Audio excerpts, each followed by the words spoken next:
Welcome to Toffee TV. It is the Everton News Daily. Everton have appealed Luca Digne's sending off in yesterday's 2-0 defeat at St Mary's against Southampton.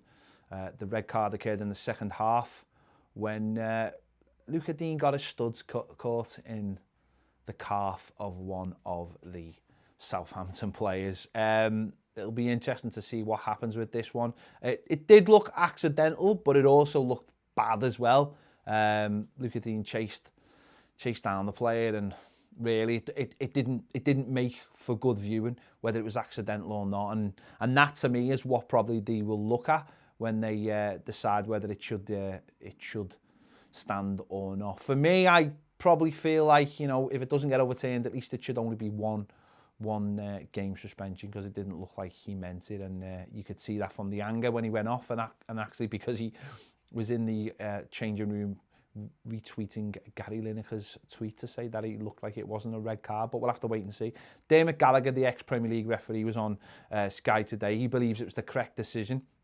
He said, if you put your studs down someone's Achilles, you will always be sent off.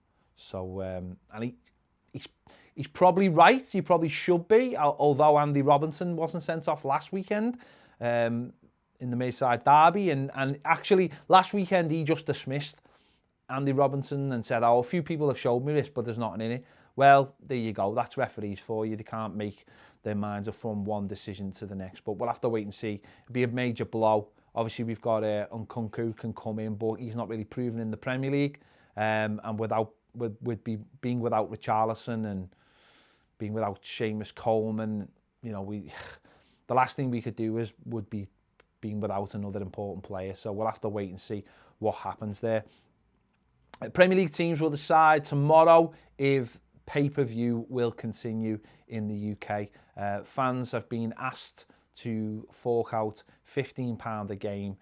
The games have all been pretty poor, pretty low standard games so far. Clubs have rebelled against this, and the fans of clubs anyway have rebelled against this, and have used that money to raise much needed money for food banks. Liverpool over the weekend, Liverpool's fans raised £100,000 by boycotting their game against Sheffield United, and you'd like to think if that happens when Everton play Fulham, we'll do something the same, but hopefully that won't have to happen. Number one, hopefully the government will just make sure that people have enough food to feed themselves and their kids, and don't need the aid of food banks. That's not going to happen, but hopefully we won't need to use pay-per-view, because it's just nonsense. It's an absolute nonsense. It's another tax on the fans, and hopefully we'll be getting rid of it this week. Let's hope so, fingers crossed anyway. And hopefully anyone who has paid for it, if it is gotten rid of, gets a refund as well. So we'll wait and see what happens on that. Moise Kean scored 2 goals for PSG on Friday night against Dijon, and their manager Thomas Tuchel has spoken about it. He said he brings intensity to our game. It is his strength to bring intensity. He is an athletic player. He says, I'm happy he's able to show that against Nimes and against Dijon. It was more important for him against Manchester United. It was another level. He said he showed that he could play in the matches that at that level. Talking about the Nimes and Dijon game. He said, we can't expect too much from him. He didn't play much at Everton. He has to keep improving. And that's very much the role I think he's going to play this, certainly in the next couple of months.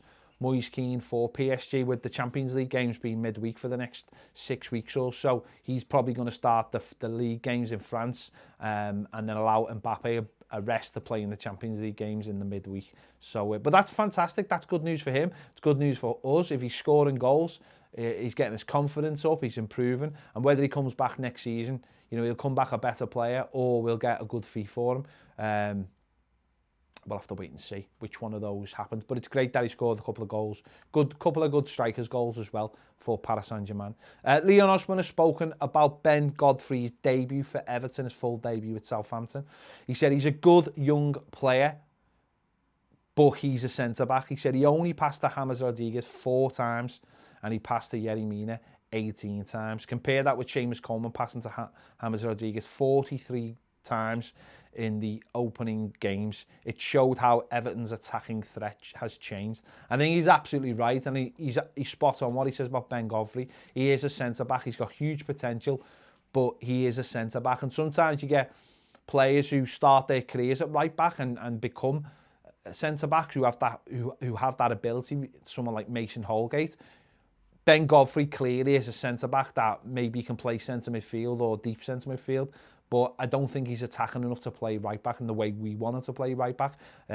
It's a massive part of the way we play, and it was so sorely missed against Southampton. So that's nothing against Ben Godfrey, but I think Leon Osman has nailed it there in the comparison, and not getting forward and certainly not giving the player in front of you the ball. He was obviously more comfortable playing it sideways to Yerry Mina during the game. So let's hope we can get Seamus Coleman back sooner rather than later. And it would also be interesting to see whether, if John Joe Kenny is fit for next Sunday's game against Newcastle, whether the manager will decide to start him, knowing that he's a little bit more attacking than Ben Godfrey. We'll have to wait and see on that one. There you go. This has been the Everton News Daily. As I said, we'll have to wait to see whether anything happens with Luca Digne's red card, whether Everton can successfully appeal it and he can be back for the Newcastle game, or at the, maybe be back for the Man United game. Maybe. We'll have to wait and see. There you go. Make sure you go and check out The Final Word anyway with me and Baz. Give this video a like, subscribe if you haven't already, and if you want more great videos, daily live videos, join us on Patreon. The link is in the description. Thank you for watching. See you later.